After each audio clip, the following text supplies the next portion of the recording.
ये मिट्टी आप गुड़हल में, गुलाब में और हर तरह के पौधे में यूज कर सकते हैं। ये एक ऐसी परफेक्ट मिट्टी है जिसमें कि आप सभी तरह के पौधे लगा सकते हैं। नमस्ते फ्रेंड्स, गार्डनिंग विद वंदना में आपका स्वागत है। आज मैं आपको जरबेरा लगाने के लिए मिट्टी दिखाऊंगी कि हमें मिट्टी कैसे बनानी चाहिए। तो मैं इस बार जरबेरा के लिए आई हूँ। पहले से ही मेरे पास जरबेरा में के पौधे हैं, उसमें बहुत सुंदर सी फ्लावरिंग हुई है और पौधे की कंडीशन भी आप देखेंगे तो बहुत ज़्यादा अच्छी नहीं है, लेकिन यह है कि हम इतनी अच्छी मिट्टी बनाएंगे कि ये पौधे हमारे यहाँ बहुत अच्छे से चलेंगे। ये हमारे यहाँ की जरबेरा है, बहुत खूबसूरत इसमें फ्लावरिंग होती है। इसके मैंने एक पौधा लाई थी, जैसे अभी आपको दिखाया है पौधा, उस तरह के एक पौधे लाई थी कई साल पहले, और इसमें से मैंने कम से कम 10 से 12 पौधे अभी तक बना लिए हैं और भी बहुत सारे पौधे बनाती ही रहती हूँ। एक वैरायटी देखिए ये है, ये सब थोड़ी देसी वैरायटियाँ हैं। ये भी जरबेरा के ही पौधे हैं, छोटे फूल आते हैं पर ढेर सारे फूल एक साथ आते हैं, 8 से 10 फूल एक बार में आते हैं। लेकिन ये वाली जो वैरायटी है, ये वाली बहुत अच्छी और हार्डी वैरायटी होती है। और जितनी भी बुके में यूज होती हैं, आपको जितने भी बुके में यूज होने वाले फ्लावर होते हैं वो ये वाले होते हैं। तो आज हम इन्हें लगाने के लिए मिट्टी कैसे बनाने वाले हैं वो देखते हैं। मैंने कई तरह की मिट्टी ली हुई है, सबको आपको दिखाऊंगी और सबकी पहचान भी कराऊंगी। मिट्टी की जब हम बात करते हैं तो देखिए मिट्टी कई तरह की होती है। एक तो देखिए गमले से निकली हुई मिट्टी है, एक ये नर्सरी में जो पौधे लग के आते हैं वो वाली मिट्टी है। ये देखिए इस तरह की मिट्टी है। और ये मेरे यहाँ के गमलों से निकली हुई मिट्टी है। ये देखिए इसमें थोड़ी जड़ें भी हैं, थोड़ी खाद है, बालू है और बहुत सारी चीज़ें हैं, भुरभुरी है। और इस तरह की जो मिट्टी होती है वो लगाने के लिए बेस्ट होती है। ये गमले से निकली हुई मिट्टी है। अभी मैंने ये वाला गमला खाली किया हुआ है तो इसमें से निकली है। ये है ओरिजिनल मिट्टी, जो कि गार्डन सॉइल जिसको कहा जाता है। ये अक्सर ये अभी पहली बार इसमें पौधा लगेगा। जैसे धरती की जो ऊपरी सतह होती है उसको, उसकी 1 से 2 इंच की लेयर आप हटाएं और फिर मिट्टी लें, वो वाली ये मिट्टी है। बिल्कुल देखिए हमारे यहाँ की ये ओरिजिनल मिट्टी जिसको कहते हैं, एकदम वही है। ये देखिए कुछ इस तरह की, इसमें कुछ भी नहीं मिला हुआ है और बिल्कुल एकदम सादा मिट्टी है। ये कुछ इस तरह की मिट्टी होती है। हमारे यहाँ थोड़ी सी बलुई मिट्टी होती है, यानी ऑलरेडी इसमें पहले से ही थोड़ी थोड़ी बालू रहती है, बहुत कम मात्रा में। और जब यही मिट्टी आप राजस्थान साइड में देखेंगे तो थोड़ी और भी ज़्यादा बलुई मिट्टी हो जाती है। तो मिट्टी की पहचान हमें कर लेनी चाहिए कि कौन सी मिट्टी में क्या क्या हम कैसे कैसे मिलाते हैं। इसकी जब समझ हो जाती है तो आपके जो पौधे में ड्रेनेज है वो अच्छा बनेगा और जब पानी अधिक नहीं होगा पौधे कभी ख़राब नहीं होंगे। जो सॉइल है यहाँ जो रखी हुई है, इसमें मैंने पहले भी पौधे लगाए हुए हैं और अब इसे फिर खाली किया है। ये भी मिट्टी बहुत अच्छी होती है, असली पूछिए तो ये मिट्टी भी काफ़ी अच्छी होती है। इसमें आपको कुछ नहीं करना होता है, इसमें सिर्फ आप थोड़ी गोबर की खाद मिलाएं और प्लांट को फिर लगा दें, या आपके पास धान की भूसी हो तो वो भी थोड़ी मिला लें, जैसी आपके पास उपलब्धता हो, तो ये भी बहुत अच्छी मिट्टी बन जाती है। लेकिन आज हम सॉइल बनाने की बात कर रहे हैं, तो अब हम उसको देखते हैं कि क्या क्या हम लेने वाले हैं। तो देखिए ये है एकदम गार्डन सॉइल और ये है गोबर की खाद। गोबर की खाद देखिए कम से कम ये 2 साल पुरानी गोबर की खाद होगी, बहुत अच्छे तरीके से डीकम्पोज हुई है। और ये देखिए बिल्कुल अच्छी सी एकदम ब्लैक कलर की हो जाती है ये इसमें ज़रा भी ब्राउनिश कलर आता है तो वो समझ लीजिए कि थोड़ी कच्ची गोबर की खाद है। लेकिन जब वो ब्लैक हो जाती है तो ये अच्छी गोबर की खाद कहलाती है। ये कम से कम 1 साल का टाइम लगता है गोबर को पूरी तरह से डिकम्पोज होने में। और ये वाली जब मिट्टी इस वाली मिट्टी में मिलेगा और पूरे साल रहेगा तो मिट्टी का कलर कुछ इस तरह से हो जाता है। ये देखिए अब हम इसमें मिलाएंगे एक हिस्सा। देखिए ये अगर किसी चीज़ से हम नापते हैं, कोई भी आप मेज़रमेंट के लिए कोई डब्बा बना लीजिए, तो जैसे अभी ये है, ये वाला है, इससे अगर हम एक बकेट भर करके एक मिट्टी का हिस्सा लेते हैं, एक गोबर का हिस्सा लेते हैं, और ये ही मैंने राइस हस्क यानी धान से चावल निकालने के बाद जो भूसी बच जाती है उसको राइस हस्क कहते हैं, ये राइस हस्क मिला लेते हैं तो ये हमारी पूरी परफेक्ट मिट्टी बन जाती है।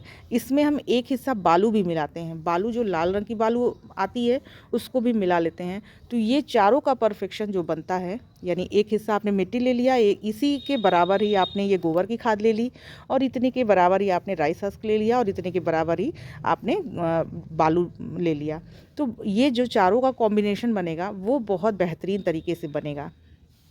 और इन चारों को आप मिला लेते हैं तो आपकी एक बेहतर मिट्टी बनेगी जिसमें कि आप जरबेरा लगा सकते हैं। बहुत सारे लोग कोकोपीट का भी यूज़ करना चाहते हैं, पर मैं कभी कोकोपीट का यूज़ नहीं करती हूँ। मैंने कोकोपीट में लगाए हैं पौधे, लेकिन उसमें कुछ दिनों के बाद, शुरू में जब आप लगाते हैं तो पौधे बहुत अच्छे चलते हैं, लेकिन 4 से 6 महीने बीतने के बाद उसमें पौधे ख़राब होने लगते हैं और धीरे धीरे करके वो सड़-गल जाते हैं, क्योंकि कोकोपीट पूरी तरह से कोकोपीट में लगाना सही नहीं होता है जरबेरा के पौधे, जब हम नॉर्मल इन्वायरमेंट में रखते हैं अपने पौधों को। तो आपके लिए ये बेस्ट मिट्टी है, इसमें कोई भी आपको झंझट नहीं होगी और थोड़ी सी ही मिट्टी से आप बहुत ढेर सारी मिट्टी बना के कई गमले भर सकते हैं। तो ये तरीका मिट्टी बनाने का बेस्ट होता है। और अब मैं आपको बताऊं, इन चारों को आप मिला लेंगे तो एक अच्छी मिट्टी बन जाएगी, यानी कि मिट्टी, गोबर की खाद, राइस हस्क और एक हिस्सा आप बालू भी रख लें। बालू अभी इस समय मेरे पास उपलब्ध नहीं है, वो मैं आपको दिखाऊंगी, क्योंकि मेरे पास अभी काम चलने के लिए ये वाली मिट्टी में भी बालू मिली हुई है, तो वो मैं लगा लूँगी। लेकिन जब आप इस तरह की मिट्टी बना रहे हों तो उसमें आपको यही कंपोजिशन रखना है कि पूरा इसी बकेट से आप नाप लीजिए, इसी से एक हिस्सा आप ये मिट्टी ले लिए हैं, एक हिस्सा इसी में गोबर भर लीजिए, गोबर की खाद वो ले लीजिए, एक हिस्सा इसी से आप राइस हस्क भर के ले लीजिए और इसी से आप बालू मिट्टी ले लीजिए। तो चारों चीज़ों को जब आप एक साथ मिलाएंगे, परफेक्ट मिट्टी बन के तैयार हो जाएगी। ये मेरी गमलों से निकली हुई मिट्टी है। अभी आप इसको एक दिन छाया में सुखा लें। इसमें से जो भी कीड़े मकोड़े होंगे, जो घास वगैरह होंगी, जो भी जड़ें होंगी, उसको आप निकाल के अलग कर लें, उसको डिकम्पोज कर लीजिए। इस मिट्टी में आपको जितनी मिट्टी है उसमें आपको कम से कम 250 से 300 ग्राम, एक गमले के लिए मैं बता रही हूँ, ये एक गमले की लगभग मिट्टी है, एक गमले की यानी 10 इंच का जो गमला होता है उसकी मिट्टी है। और कम से कम इसमें 250 ग्राम हम गोबर की खाद मिलाएंगे और पूरा 2-3 मुट्ठी हम ये जो राइस हस्क है उपलब्ध हो आपको तो ये भी मिलानी है। आपको क्या करना है कि इसमें बालू नहीं मिलानी है। ये देखिए इतना मैंने मिला लिया और इतने के ही करीब ये गोबर की खाद में हमें मिलानी है।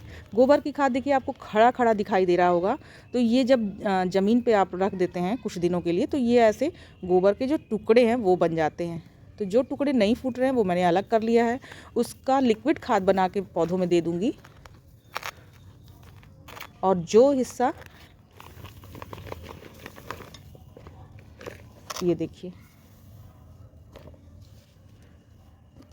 ये जो मोटे मोटे टुकड़े हैं, इतने छोटे टुकड़े को आपको नहीं हटाने की ज़रूरत है। आप हाथों से मसल देंगे ये तुरंत टूट जाते हैं, और एक आध टुकड़े अगर रह भी गए तो भी कोई दिक्कत होने की बात नहीं है।